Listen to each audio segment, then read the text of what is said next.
keep in mind too, your boundaries can vary person to person, situation to situation. You don't have to have one size fits all. It's just really important that you remember that you want your framework around you so that you have these healthy relationships and healthy self-care. Good.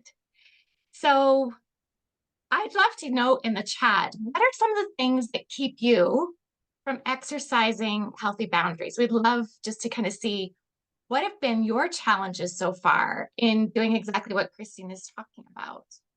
When we see what the purpose is in having like that safety and just understanding what's mine and what's yours, what are some of your challenges? We'd love to hear about it.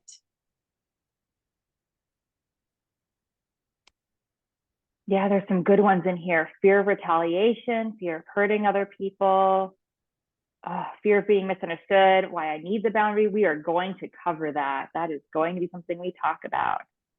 Absolutely. No one has respected them before. That right there is why we do this class, actually, because we kept running into people who would say exactly that. No one's respecting my boundaries. And Wendy and I both recognize there's a disconnect or a missing link between wanting to set a boundary, knowing that we should, thinking we understand what they are, we kind of understand what they are, and then actually making it work in real life. Absolutely. Christine, you have some really great stories to share about this as well, especially what happens when we don't exercise our boundaries and when we let these challenges keep us from actually doing that. Could you share? Yeah, absolutely. So back in my previous life when I had no boundaries, I actually worked for this woman, and I couldn't really tell you now why, but I really looked up to her. We were very similar in age, but she seemed to have it all together. She seemed to have this thriving business. People seemed to really like her. And I was super excited when she hired me onto her team. And I wanted to make her happy, right? So she gave me a job description. She gave me a salary. I signed my job description and she put me to work. And very soon she came to me and she asked if I could take on some additional work. And she wanted me to sign another job description form. So I signed that one. I signed both. And I honestly, I didn't care. I wanted more money for the job, but I didn't want to make waves. I didn't want to upset this woman that I looked up to. I figured like I trusted her. She'll do the right thing. And so now I was doing 2 jobs for this original salary. And then a few more weeks passed and she comes to me, she asks me to take on some additional responsibilities. And I say, yes, right? I want to please her. She's my boss. I don't want to make waves. I don't want to be fired or think that I'm stupid or incapable or not worthy of these jobs that she's giving me. And so now I'm doing 3 jobs. And finally, I say to her, I'm being kind of passive about it, right? Because again, I don't want to cause conflict. So I just say, hey, you didn't have me sign a job description for this 3rd job. And in my head, I'm hoping that she's going to go, oh, yes, and I owe you more money for all this extra work. But she had me sign another job description and my pay did not increase. And I started getting very overwhelmed, right? One of my jobs required me to be in the courtroom, but then I wasn't at the front desk. So she would be blowing up my phone. Why aren't you at the front desk? And well, I'm in the courtroom where you told me to go. And then my job would take me to showing houses and I wouldn't be at the front desk. And she's like, this person's asking about their bill. Why aren't you answering them? I can't do the billing. I'm not in the office. And she was getting very upset with me. And it was causing conflict anyway. And so I finally wrote her this letter asking for a pay raise or for some of these responsibilities to be taken off of my plate. I was sweating through my shirt. I was like, my throat was burning and I hadn't even spoken yet. I thought I was going to have a heart attack and die. Like I wanted to call out sick. My stomach was a mess. I was so nervous to go have this conversation with her. And I brought her my letter and I had taken a lot of time. It was very well written, just saying, like, I'm doing 3 separate jobs. This isn't working. I would like for you to hire somebody else or pay me and tell me how you would like me to allot my time so that I'm meeting all of your needs. And she just immediately started gaslighting me, insulting me, saying that I'm stupid. I can't do my job. This isn't what she hired me for. I'm absolutely not getting more pay if I can't be a competent employee. And I told her I was going to quit. And honestly, it was just that I had hit my breaking point. I literally thought this job was going to kill me. And she said, you can't quit. I'm firing you. I'd never been fired before. And I had to walk out and my self-esteem was just in the gutters. I was mortified. How do I even tell anybody what happened? It was just the worst feeling in the world. And it took me a bit to realize, man, I never would have been in that position in the first place if I had had just clear boundaries with her at the very beginning and never let it get to that point. Now, the fun part of the story is she ended up having to pay a lot in unemployment because she kept firing people. And she did have to hire 4 people to replace me. So, okay. But, the real, even with that nice little sunshine in the background of the story, the real truth of it is I didn't have any boundaries with her. And I probably could have had a successful career there if I had just had some boundaries about what I can and can't do and what I will and will not be paid for my services. Because I kept saying yes to her request, I set up an expectation that the answer would continuously be yes. So I got walked all over, and I'm frustrated with myself, and I'm not even taking myself as a serious employee. That is a powerful story. I could see somebody said very relatable, Christine. Can anyone else relate to this kind of dominoes effect or snowball effect where it just seems to get worse and worse when we don't have a boundary? It's like it piles up against us. Do you find, I'm curious for those of us who are with us, do you find it more difficult to have boundaries at the workplace or in your personal relationships? I'd love to just kind of see which one is more difficult for you, or are they kind of the same? I'm saying personal, work, both, personal, workplace more difficult. So we've got a really good mix so far. Kind of both. Yeah. Especially with takers, offered help once, then it's always expected. Yes, absolutely. Absolutely. Yeah. Okay, well, Christine, we can see what happens when there's not enough boundaries, but you have so many good stories. Isn't Christine a great storyteller? You also have a way of helping us to understand what happens when we have too many boundaries. Oh, man. This story to this day makes me so sad, but I think it's important to share, so I will. I had a very dear friend. We had met through work. They were very respectful. They were very kind. They were a giver, and I didn't really have any of those in my life. Anytime I said, no, or I'm not comfortable, they always respected it. And because I wasn't used to that, it really threw me for a loop. I didn't have boundaries with a lot of people in my life. And because I was missing boundaries, my home had kind of become my fortress, my place that I would barricade myself in, my castle. I didn't want anybody in my space because it was the only place I felt completely safe. I was very introverted. I wouldn't maybe want to answer texts or phone calls, and certainly did not want to answer the door if anybody knocked. So one day there's a knock on my door, and I kind of peek. I have no intention of answering the door, but I look out and I see that it's my friend. And I have to tell you, I had such an extreme response to seeing my friend unannounced on my front step. Yes, it's a friend, but my body still had a reaction as if there was somebody out there to hurt me or attack me. I'm like breathing heavy. My skin is all flushed. My heart is racing. My palms are feeling clammy. I don't want to answer the door, but I do because they're my friend. And they're standing there and they hold up this big, huge bag of fresh blueberries. They had just picked them from their garden, and they know that I love to bake, and they know that I love blueberry pie.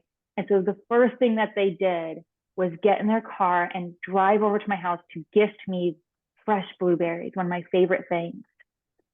And I am so sad to say that my reaction was to yell at them. How dare you come over here unannounced? Why didn't you call or text first? Why didn't you check in with me? You could have left them on the front porch. Like, what are you even doing? And I think a small part of my brain, like way back here, was kind of like, shut up, Christine, close your mouth. But I couldn't stop the reaction that I was having to having my space feeling violated. And they gave me the blueberries. They were very hurt. And it took a lot for us to heal the relationship after that because my reaction did not make sense to them. And I really had to reflect on what I was experiencing that caused me to have so many boundaries that I was trying to put in place, unhealthy, excessive boundaries. And the reality is, I didn't feel in control or safe in the majority of areas of my life. And so I was trying to put boundaries in place wherever I felt like I could. And of course, a safe friend is a safe place to put up a boundary, right? And so I was having this hyper overreaction because I was out of control in other areas. So sometimes we have too many boundaries or boundaries in the wrong place, and that's what it can look like. Yeah, thank you. I can see that being a vulnerable story to share. And I can relate to that. Having myself respond to something or react to something, and it just doesn't feel like it fits the situation, but it's really because I haven't been practicing boundaries in other areas or doing self-care in other areas. Yeah, thank you, Chris. Mm-hmm. Thank you. So then this comes down to like, well, then this is one of the big questions that I find is almost like the way to understand where I have control, when to use a boundary, when not to. And this comes down to this question: how do I know what's mine? How do I know what's mine? How do I know what's mine? Well, I know it's mine if I can control it. If I have no control over something, then it's not mine. It's not mine to even make a boundary around. It's kind of like, if you decided you wanted to have a boundary around somebody else's house and you decided to build a fence around someone else's house, does that make any sense?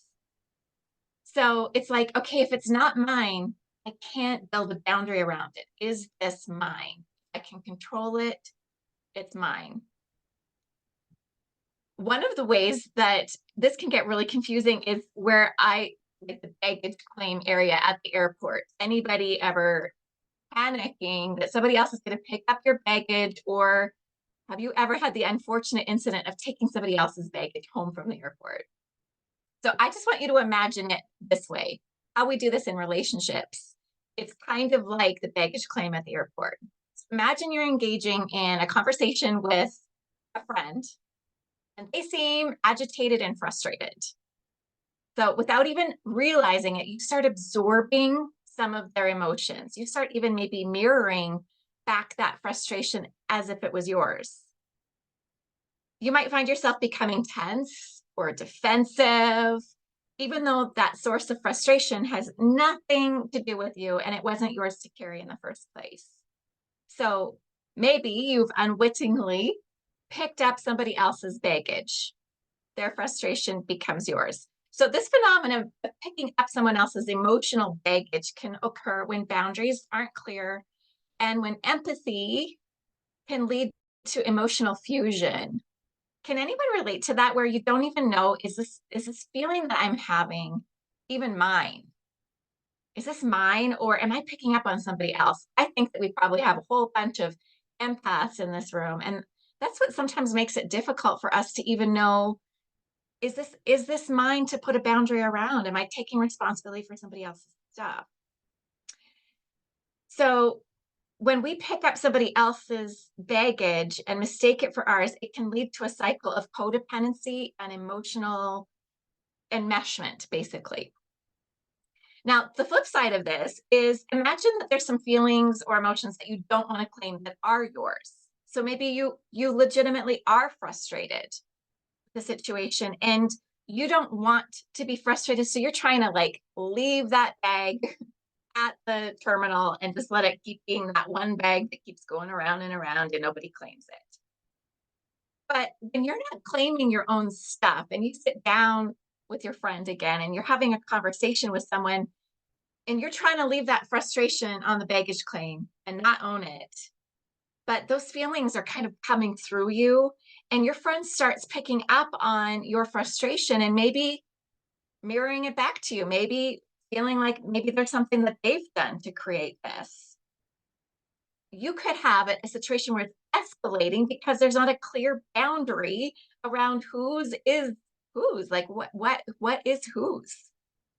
So when someone else claims your baggage and they basically take it as their own, where they're trying to fix this frustration they sense in you, can you see how this could get pretty messy? Um, Basically, what we're going to really work on today is the subtleties of how we know something is ours or if it's something that belongs to someone else. So we're going to go through a detailed list, and I'm going to invite you to make notes or to start really paying attention to, how do I know if this is mine or not? So I'm going to start off the list. Christine and I are going to kind of banter back and forth here, but when it comes to your time, who owns your time?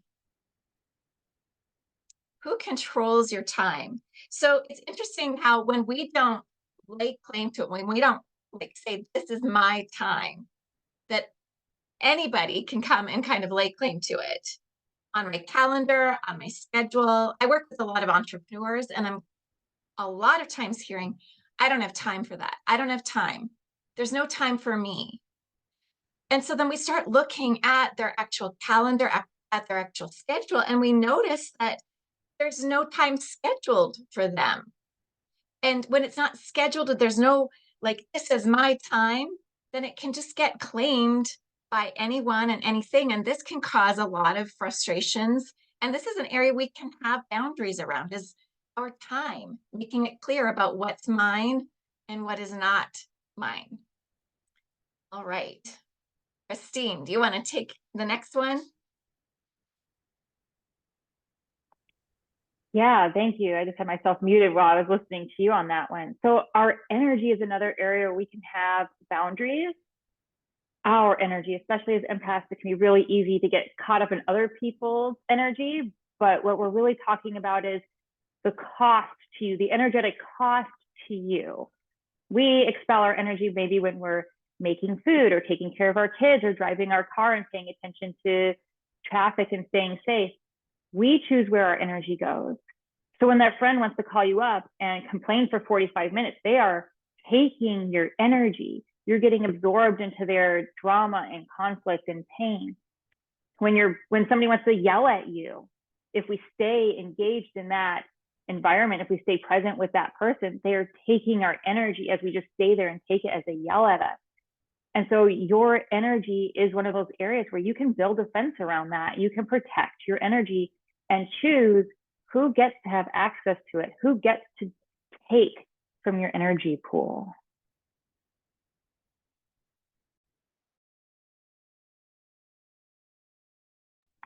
Now I'm muted.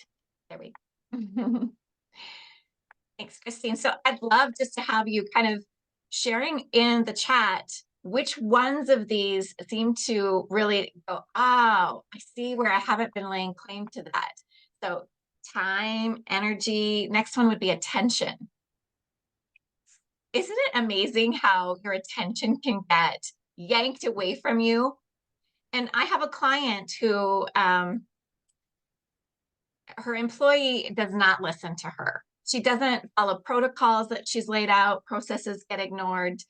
And what happens is it seems to pull the attention of my client, this beautiful entrepreneur, away from the things that she wants to do, because it's getting like completely just captured by this employee that's not taking care, that's not noticing her own responsibility. So attention, how do we like even declare what we want to give attention to? Sometimes our emotions can hijack us from where we want to put our attention. But sometimes it's other people's lack of respecting us or respecting what we consider our boundaries. But first we need to know, what boundaries do we have around attention? Is it important to me to have certain hours that I don't get interrupted? Are there certain times where I really protect where my attention is going? Is it important when I'm working in my home, like I do, and many of you do, that there's not loud music playing by the family in the background so that I can focus and be present here? So just being really aware, where could my attention be hijacked? Where do I need to lay more claim to it? Another great one is our money. Our money is an exchange, right? We work, we earn money. We go to the store, we give money, we get an item back. But money can really be draining if we have people that take it from us. People may be overcharging you, or somebody that's constantly asking you to lend them money. Maybe they're even implying that they're going to pay you back. But if you're not setting that boundary and that intention, maybe you never see that money again. Maybe you have children that drain it from you, or a spouse that drains it from you, or an employer that's not paying you enough. It's really important for you to be aware of your money, because your money is a reflection of your energy, of what you've done, the work that you've done to accumulate it, and you should be able to choose where you spend it. Some people don't have this as an area where they struggle, and some people, this is their major area of struggle, is they've got family members or children or people that just, friends that are just constantly asking for $5 here, $20 here, $100 here, a $5,000 loan, I swear I'll pay you back. You can say no around your money. You absolutely have that right. It is yours. Even to your children, even to your parents, even to your best friend, right? It's yours. I love this. Okay, your space. Now, this is a big one for me. I am an Aries. I don't know if we have any other Aries in the house, but I need space. Do y'all need some space? I need to have some time to just be by myself. I like to get out into nature, or just be alone in my own room, in my own office, just to have time to have nothing going on, no inputs, no demands. So space for me is super important. How important is it to you? How much of your space do you need to lay claim to? It's really important to be aware, because if we're not aware and we start just feeling like crowded, or like that kind of suffocated feeling, we could start acting out if we're not kind of claiming that this is something I have needs around. And it's okay for me to have needs around having space. I love that. And one of the spaces we need to claim our space around is our body, our physical body. It's amazing how often, and women, you may experience this slightly more than some of the men in here, people try to touch us. When we're pregnant, they want to touch your body. When they like your hair, they want to touch your hair. When they like your clothes or your purse, they want to touch, right? People bumping up on you or rubbing up on you. Your children, moms and dads, right? Your children want to touch you and hug on you and be held by you. People at work getting into your space, wanting to be right up in your face, giving you too hard of a handshake, grabbing your arm, wanting to hug you, even if it's a well-intentioned touch, right? They want to grab your arm in what they consider an affectionate way. They want to hug you. They want to kiss your cheek.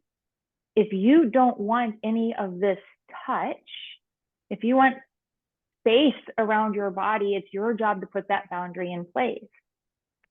Even if it is your children, even if it is a spouse or a partner, we're taught as little children, let the smelly auntie kiss you on the cheek. Let the creepy uncle rub your head.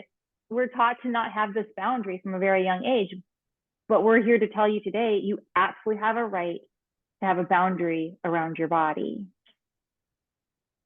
Yeah, thank you. So the next one that we're going to talk about is our thoughts. Now, I wish I would have known this years ago. This could have made my life so much easier. But when I was married in my previous relationship, I used to think that my husband had a right to know everything that I was thinking. And he thought he had a right to know everything I was thinking. And this was extremely damaging, because what I've learned since exiting that relationship and since kind of putting myself back together again, that I don't even know if I agree with all of the thoughts that come through my head. I'm not even sure if all of my thoughts are actually something that I want to claim, as something I believe, or if they're just thoughts that float through. So when I was like sharing all of my thoughts with someone else, they were getting used against me constantly. And when I would share my thoughts, when I was, in a relationship with a narcissistic person, he would use my thoughts to basically damage me or to get ahead of me because he'd always know what I was actually thinking. I was the one giving him ammunition. So, starting to learn that I don't have a right to other people's thoughts and they don't have a right to mine has been so liberating. In fact, the relationship I'm in now, I am remarried. My husband told me when we were first dating, I was asking him something and he said, "You know what? It's none of your business what I think." And at first I was tempted to be a little bit hurt and just to have my feelings hurt a little bit. And then I was thinking, hey, wait a second, I can do math. If it's none of my business what what you're thinking about me, then guess what? It's none of your business what I'm thinking about you. So I don't know if this is really life changing for any of you, but this was probably the most important thing in helping me to just own my own thoughts, liberating and empowering. I love that one. And the one that it takes me to immediately after that is our communication, right? This one was a big struggle for me. If somebody asked me a question, I felt obligated to answer it. I felt obligated to try to answer it in a way that would make them happy to hear my answer. I felt like I had to kind of do this little dance with my words, right? And sometimes I overshared about myself, overshared my thoughts, overshared my opinions. And the reality is only I am responsible for my communication, and only I can say what I'm going to communicate and what I'm not. No is a complete sentence. No is communication in and of itself. Sometimes we get asked questions. People want us to explain. They want us to defend ourselves. They want us to validate, well, why do you feel that way? Or why do you want that? Or why do you need that? Guess what? We don't have to. We do not have to. In fact, as Wendy was just sharing with our thoughts, sometimes oversharing our words, trying to over communicate can really just dig us into a really big hole. And then we can't get ourselves out of it because communication is incredibly complex. People have their own connotations they add to words. They have their own preconceived ideas and their own past experiences they attach to your words. And so sometimes, in fact, a lot of times, less is more. No is a complete sentence. And sometimes we can absolutely say, I'm not comfortable answering that question, or I'm not sharing that with you. And we can do that with calmness, and we can do it peacefully, and we can do it with grace, and still be firm in holding that boundary around what we choose to communicate and what we choose not to communicate. Oh, perfect. Thank you, Christine. So next one is possessions. Now, I don't know if any of you own a truck, but one of my favorite bumper stickers is, yes, this is my truck. No, I won't help you move.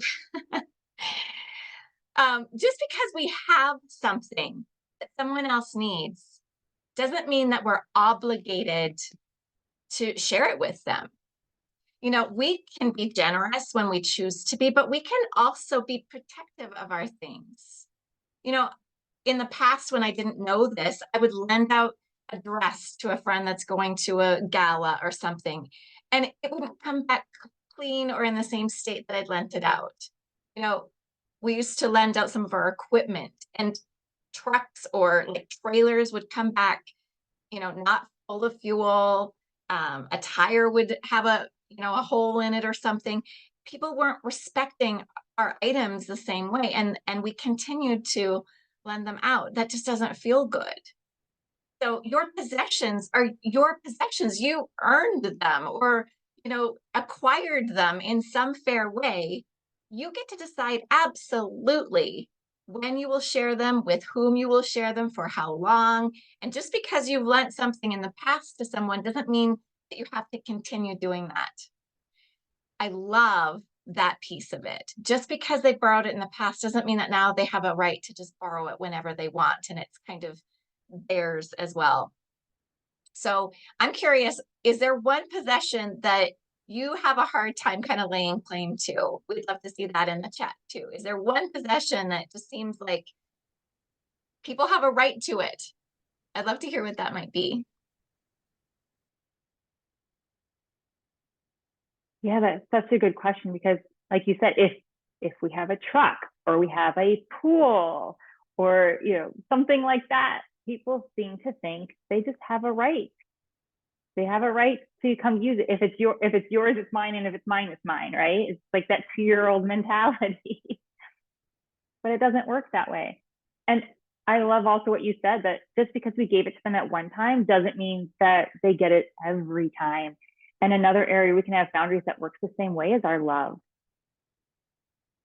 I want to say that again. Just because we gave them our love at one time does not mean they continue to have a right to our love. Love is one of your most precious commodities. And not giving somebody our love does not mean that we're not compassionate or kind or empathetic. It means that we're not allowing them to have access to us and not allowing them to hurt us or take from us. You can express love however you want. That's the other part of this, right? How you choose to show your love can look however you want it to look. You get to say what that looks like. Okay, so just because a family member, this is where we hear this a lot, right? Parents or grandparents or aunts and uncles or cousins, brothers, sisters, they think they can guilt trip you. I'm blood, I'm family, family should come first. You owe me. We grew up together. I raised you, right? And what they're really pulling on is their perceived right to your love. And you absolutely have a right to have a boundary around that. We can love from a distance. We can love and not feed into bad behavior. We can remove our love entirely and not allow it to energetically drain us while still caring about their well-being.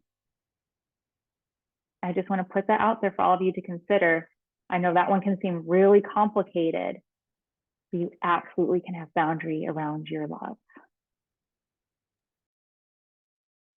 Yeah. So we want to just kind of allow you to imagine what it would be like to have boundaries around all of the things that are yours, to never feel like you just have to, give up any part of who you are or what you have. So we have this visualization I'd love to lead you through just for a few minutes. And this is a really great way of even just resetting your nervous system and allowing yourself to take a break. So if you want to turn off your cameras, feel free to do that. But I'm just going to invite you just to take a nice deep cleansing breath in. And when you exhale, let it really go. Letting go of anything that's stuck, anything that's heavy. And notice when you really let go, how much more space there is for that next inhale. Exhale deeply again. And notice if there's even a little yawn that can sneak out.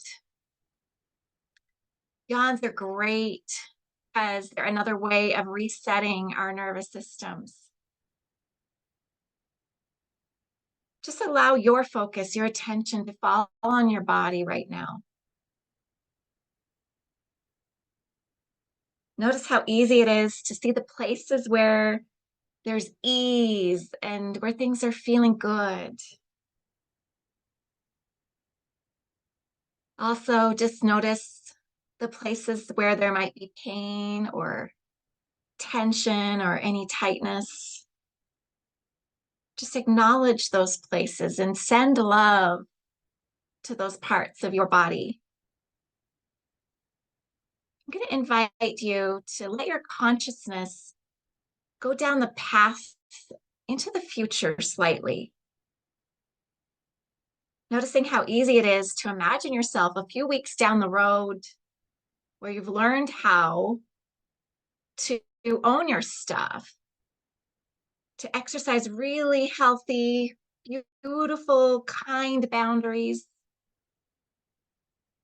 not where it's a one size fits all, but boundaries that are perfectly designed around your specific wants and needs and desires and limitations.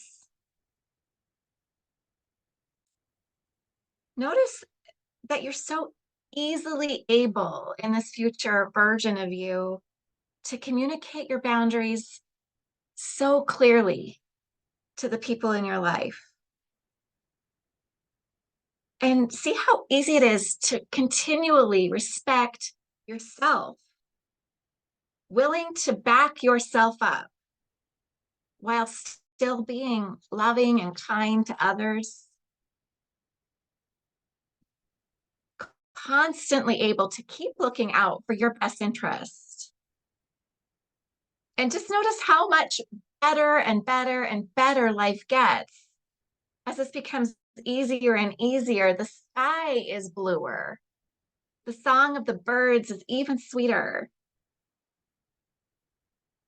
And in that future version, just notice how your very heartbeat comforts you in your own chest when you know that you have your own back, when you trust your voice to speak up for what it is that you need and want, when you know that you have a right to your own things, to your own time, to everything that is yours, you experience life so much more beautifully.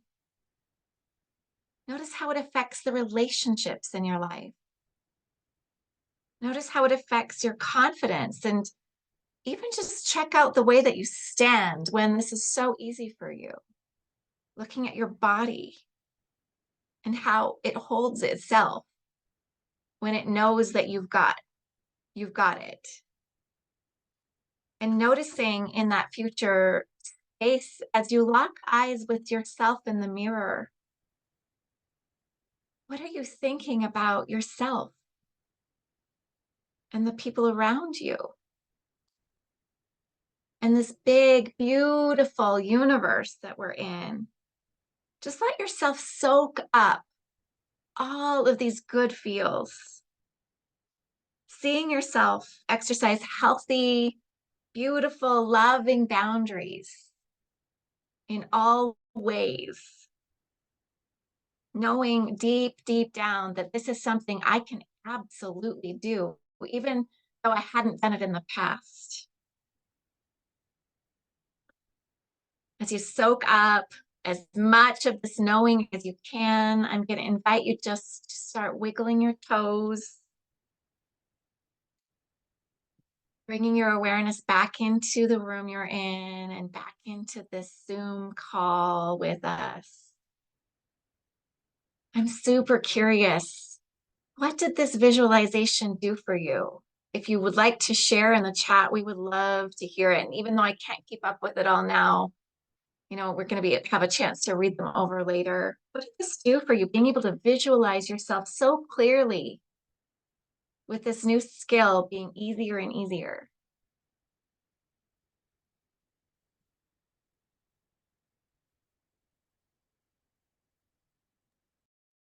Yeah, it builds confidence. I love that. Confidence is our trust in ourselves, right? And if we keep letting ourselves down by not having our boundaries, by not respecting ourselves, by not following through on our no or whatever we say we're going to do, it really hurts our self-confidence. So when we can do this healthily and effectively, it absolutely builds confidence. And there is hope. We have both been in relationships with narcissists. We have both had to navigate this. We've had to learn this on our own. That's part of why we're here for you, so that you do not have to learn these things on your own. We want to show you what we've learned because it does work and it is effective. Yeah, and I just see this comment. Sometimes I don't trust that the boundaries I want to set are the right ones. This is really valid. I mean, this is why we're having this workshop today. I'm curious to know, did you find that question of, is this mine? Can I control it? Does that help you have more clarity in knowing if this is a right boundary for you. I know that this is just like an introduction. This is just the kind of a skimming over, but in the next 4 weeks, we're really going to dive into some of the specifics of how to completely articulate that and to really work through having complete confidence and in knowing. And, Christine and I have built some challenges into this next 4 weeks during the boot camp. Christine, do you want to talk to that a little bit?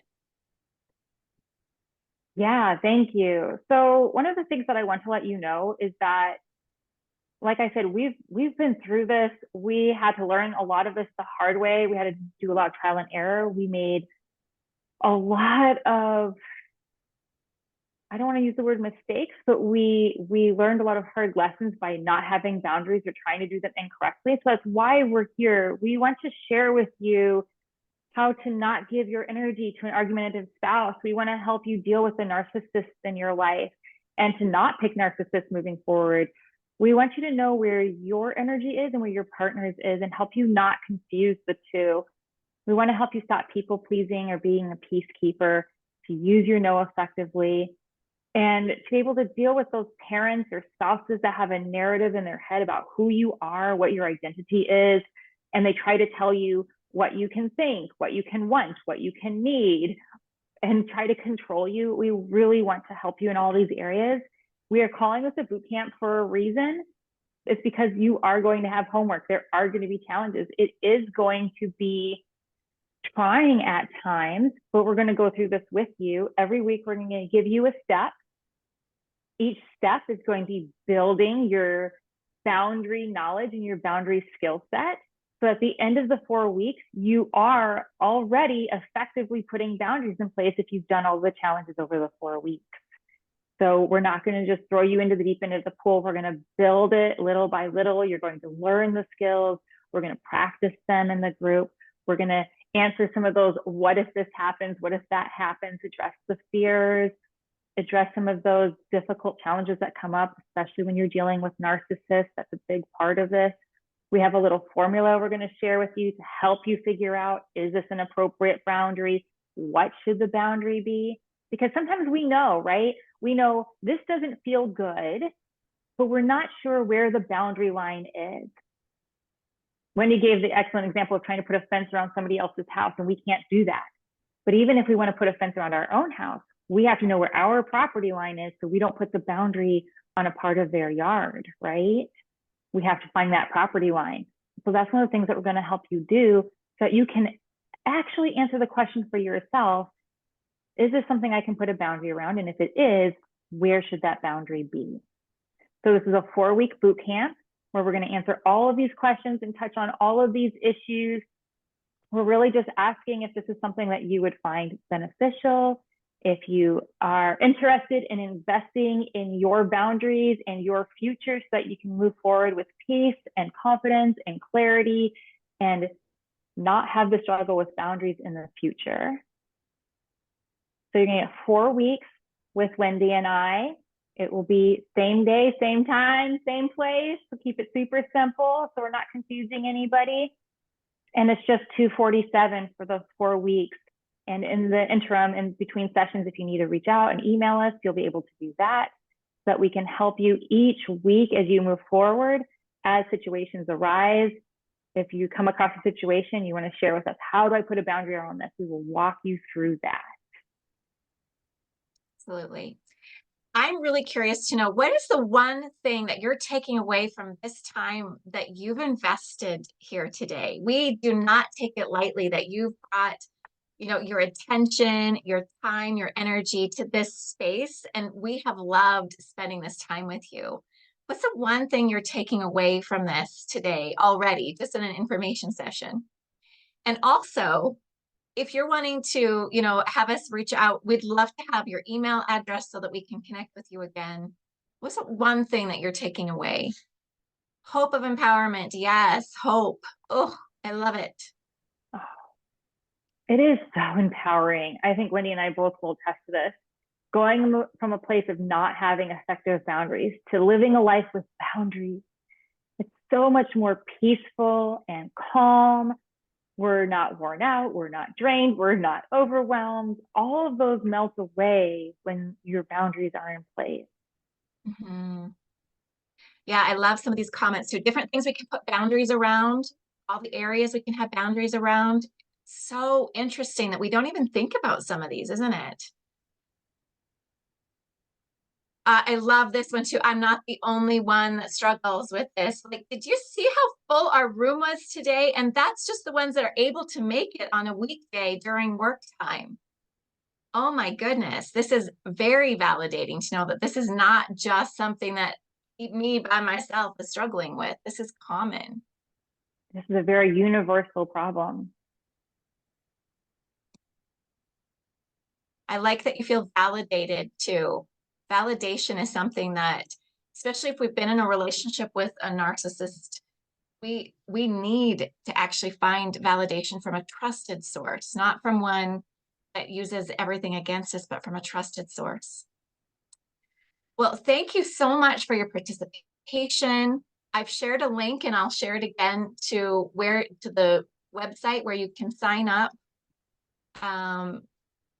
We have limited spots available. Christine, how many spots are we going to release? I think we have about 15 spots available. Yeah. So it's nice and it's a nice space to be able to interact in when we have 15. So we just want to thank you again for your participation. Have that link there in the chat. If you have any questions, we're going to stick around for a couple minutes. Yeah, we're happy to answer any questions. If you have something that you want to ask us, if you want clarification about the boot camp, absolutely feel free to share. This is a safe space and you aren't alone. This is a struggle that many people have. I'm so glad that you found this validating. Thank you for sharing that with us. Mm-hmm. Well, thank you, Christine, for doing this with me. Oh, thank you. I love you, girl. You're so good at this. I love you. You are a brilliant communicator. Thank you. As are you. I'm so looking forward to running this boot camp again with you. The last one was such a success. It was. I get so much positive feedback. In fact, I had somebody grab me the other day and they were just reminding me how much they love the boot camp and it's still changing their life. So that's why we're here, right? Right. Yeah. Make it easier so everyone doesn't have to live the same kind of 20-year hell like I did. Same. Yes. Yeah. Yes. There's a better way. Excellent. Well, it looks like there's no questions. So thank you so much. We appreciate your gratitude too. And we look forward to seeing you again next week at boot camp. All right. Thank you.